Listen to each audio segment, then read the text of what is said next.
Swayers. The in-mountain tunnel is 1,150 metres long, a perfect line that has no traffic lights because one can clearly see all the way down to the other side of it. Since the tunnel is a single-tracked road, those who enter the tunnel first have priority, and those who come in on the other side after that will have to wait at the entrance. There was no lighting until 25 years ago, but now there was, and even the bumpy road had become repaved. A long time ago, I remember passing through this road when going to take a dip on the Surga beaches in my dad's car. Also, in middle school, I would pass through this tunnel by bike as a sort of challenge along with friends.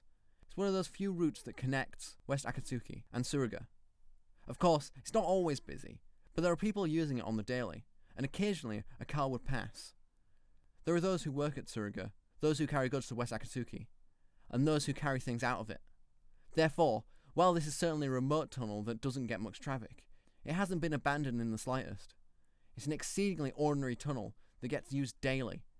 That's why, on a summer break when I came back to visit my parents, as I was 28 years old, and the days of wanting to challenge myself are long gone, I decided to take the tunnel with my girlfriend to go see a fireworks display held in Surga. A wide road had been newly built in the north, connecting the national routes 365 and 8, causing even fewer people to use the tunnel. I was in the mood to show my Tokyo-born girlfriend various parts of West Akatsuki. So we went into the mountain in the west, until no houses could be seen anymore, and soon arrived at the in-mountain tunnel. As I was about to go inside, my girlfriend said, "There's a car coming in front, you know." I slammed on the brakes and saw what was for sure a halted automobile in the small light of the entrance on the other side, a tad to the side. It was a white, small car. If we kept going, we would have met somewhere in this 1 kilometre long tunnel. "Do you think they're telling us to go first?" I said, but when I was about to accelerate, the other car turned its headlights on. "Oh? Brakes. Wait, what? So you do want to go first?" I waited, but they didn't seem to be entering the tunnel. What's their deal? Yeah, I wonder what they're doing. My girlfriend was at a loss too. So we waited some more to see how they would move. But it was a stalemate.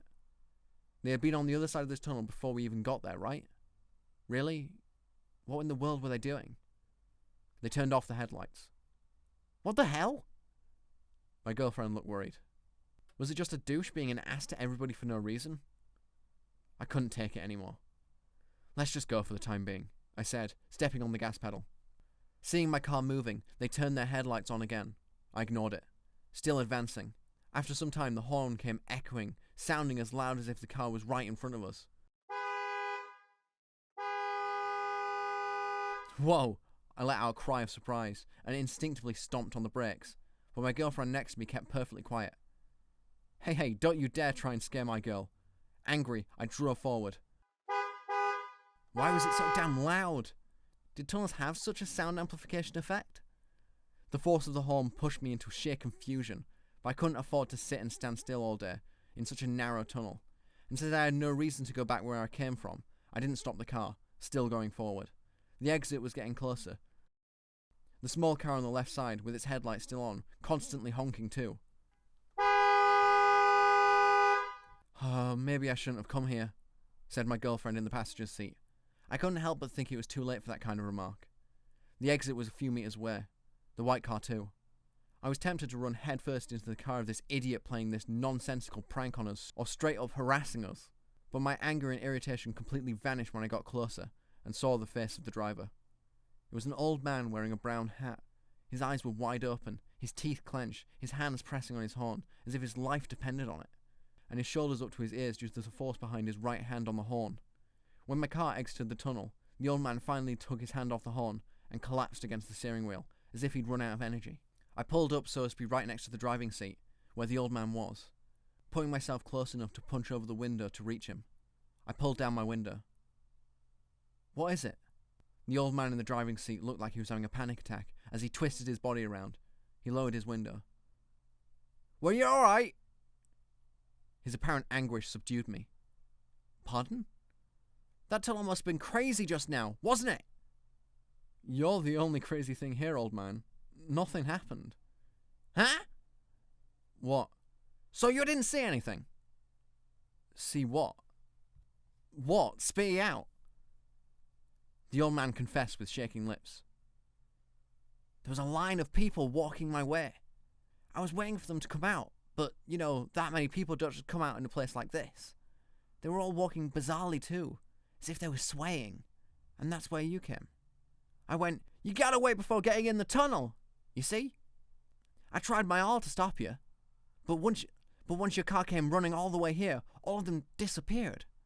I wonder what happened. It was so weird." What is he saying? We didn't see any of that sort, right? I turned to consult my girlfriend, but the passenger seat was completely empty. Pops, did the girl get out of the car?" "The girl?" The old man looked at me with a puzzled expression. "Yeah, she's my girlfriend, you see. There wasn't anyone with you. Are you sure you weren't riding alone?" I looked around, but she was nowhere to be found. She had disappeared somewhere inside the tunnel. Maybe I shouldn't have come here. That was the last thing she said. Although the old man tried to stop me, I went back into the tunnel and stopped my car many times. I walked out of the car every time with a flashlight and checked the surroundings, but I couldn't find my girlfriend. The swaying figures, nor even a trace of those things having been here. I mused to myself what would have happened if I had listened to her last words and went back. But it pushed me into this turmoil as I broke down in cries. Since I was unable to move, the old man took me in his car and drove me back home. My car was left abandoned in the middle of the tunnel. When I got back to retrieve it, I hoped to encounter those swaying figures. Even if that doesn't happen, I'll keep coming back to this tunnel until I retrieve her from those swayers. Or until I, too, get taken away by them. I don't care which one comes true. I just want to see her again.